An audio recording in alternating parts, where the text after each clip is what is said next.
तो मैं डॉक्टर पवन ओबराय सभी व्यूवर्स से इस वीडियो में डिस्कस कर रहा हूँ एमए इकोनॉमिक्स का पेपर रिसर्च मैथोलॉजी का सीसीएस यूनिवर्सिटी मेरठ का प्राइवेट का।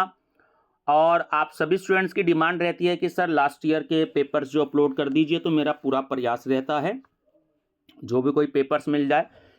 तो ये जो इकोनॉमिक्स के अगर आपको और पेपर्स देखने हों काफ़ी सारे सब्जेक्ट्स के, तो आप मेरा channel study with doctor Pawan Oberoi subscribe करिएगा। और उसके बाद एमए इकोनॉमिक्स अनसोल्ड पेपर की प्लेलिस्ट देखिएगा, वहाँ पर आपको काफ़ी सारे पेपर्स मिलेंगे। केवल 2021 के नहीं मिलेंगे क्योंकि उस समय कोरोना टाइम था, तो पेपर यूनिवर्सिटी ने नहीं लिए थे। बाकी आपको पेपर्स इसमें काफ़ी सारे मिलेंगे। तो चलिए, रिसर्च मैथोलॉजी जैसे कि बड़ा ही इंपॉर्टेंट सब्जेक्ट है। और देखिए, सीसीएस यूनिवर्सिटी मेरठ के अलावा मां शाकुंभरी यूनिवर्सिटी में भी सेम सिलेबस है, तो वहाँ के स्टूडेंट्स के लिए भी ये वीडियो काफ़ी ज़्यादा हेल्पफुल रहेगी और अदर यूनिवर्सिटीज़ के स्टूडेंट्स के लिए भी हेल्पफुल रहेगी।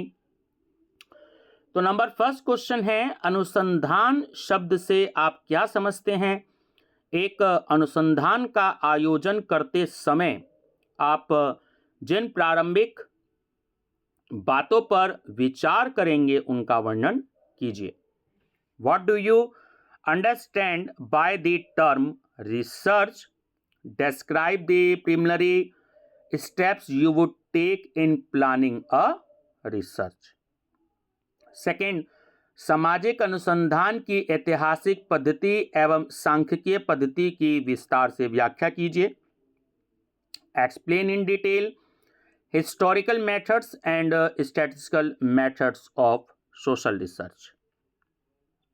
थर्ड, वर्णनात्मक और निदानात्मक अभिकल्प क्या होता है? वर्णनात्मक और निदानात्मक अभिकल्प में अंतर की व्याख्या कीजिए। वर्णनात्मक अभिकल्प की विभिन्न अवस्थाओं का भी वर्णन कीजिए। What is descriptive and diagnostic design? Explain the difference between descriptive and diagnostic design. Also describe the various stages of descriptive design. Fourth, प्राथमिक एवं द्वितीयक समंकों में अंतर स्पष्ट कीजिए। प्राथमिक समंक संकलन की विभिन्न रीतियों की व्याख्या कीजिए तथा उनके सापेक्षिक गुण एवं दोष बताइए। Distinguish between primary and secondary data. Explain the various methods of collecting primary data and point out their relative merits and demerits. Fifth, प्रतिदर्श चुनने की विभिन्न रीतियों का वर्णन कीजिए। उदाहरण देते हुए प्रत्येक के गुण और दोष बताइए। Describe the various methods of selecting a sample.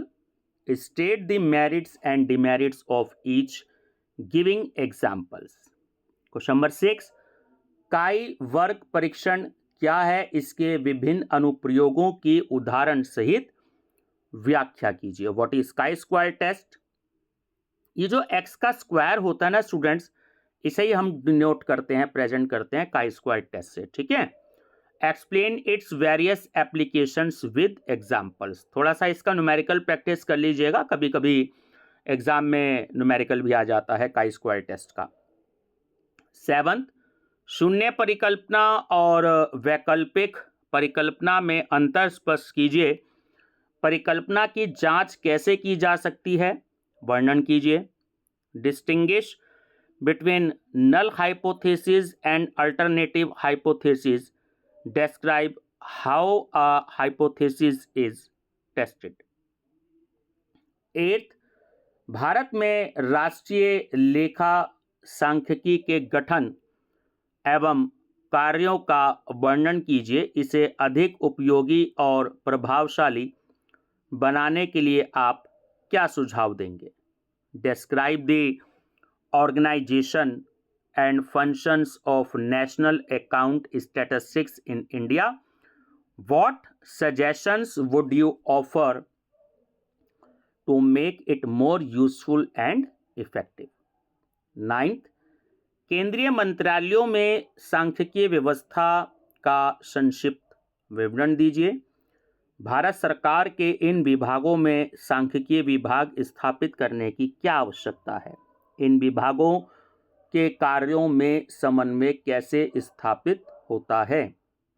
Give a brief account of the statistical organizations in the central ministries.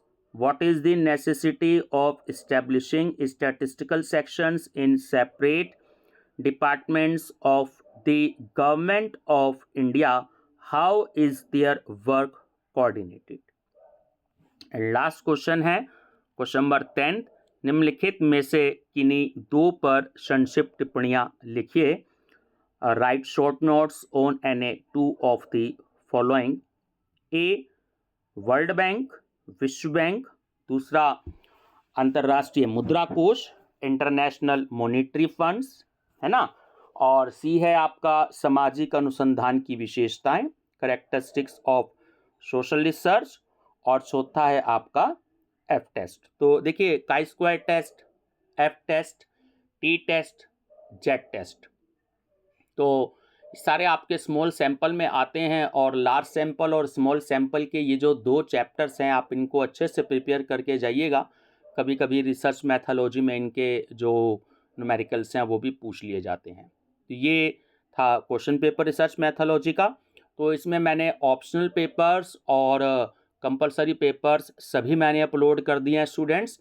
तो आप प्रीवियस ईयर पेपर्स के लिए आप MA economics unsold paper playlist देखिएगा, आपको काफ़ी सारे पेपर्स मिलेंगे। Thank you.